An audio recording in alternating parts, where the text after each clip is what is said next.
Ți-l golesc în 2 secunde. Ce pula mea e asta? Cum pula mea trag cu ăsta, mă? Bă, cum trag cu ăsta? Că nu știu. A? Cum trag, mă, cu ăsta? Că am pus ținta pe el și nu merge. Mă, dar fără mișto, cum trag cu ăsta? Uite-l, bă, uite-l, mă, fratele meu. Îl trag, se vede că îi trage mâna și tot mă omoară.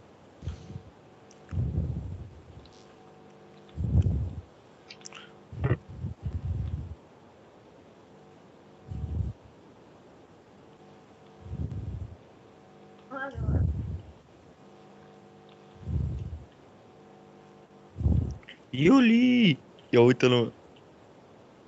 Hai în pula mea, bă. Ba, pula aia, am dat și eu un glonț, nici nu știu cum l-am dat pe ăla. Uite-l, uite-l să ne băgăm. Dă-l în slobos de aici. Uite, e unul pe aici, și unde pun ținta? Uite, a. Uite, uite, bă. Mori, aha, te-am luat de... Ia uite. Tu unde dracu a tras? Ce mă, cum? Na, te-am luat eu. Ești killer de? Deci fii atent că ți-am făcut video, Tudore, dă-te în slobos de aici. Tu ții ținta învârtită la pula mea, ca să poți să tragi în mine și tot mă omor, nu? Te slobos de aici în pula mea. De retard în...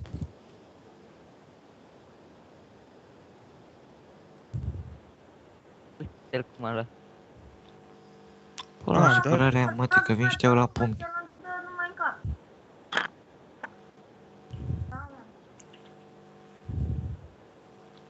Hai că te... Ia uite, mă, i-am dat și eu 2 glonțe.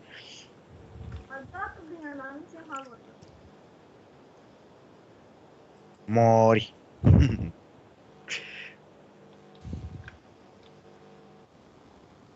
Cum pula mea până? Nu? Mori, tată. Uite pe unul aici. Iuli, mori. Aaaa, de ce nu merge să Bă. trag? Bă, dar uite, frate, am ținta pe el și nu moare. A, gata.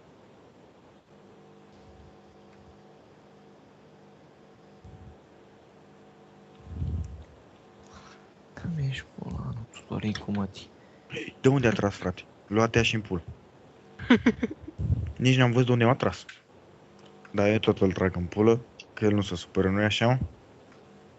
Păi vezi? Dar și că l-am văzut pe unul aici cu puțină viață, ia. Mai fac și eu un kill pe ăsta? Jap. Aha, te-am luat de timpul ăla mea de aici, pe fraier. Aur, fain, nu? Mori dracu de ești pe timpul ăla mea. Bă, stați așa, stați, dați-mi și mie kill.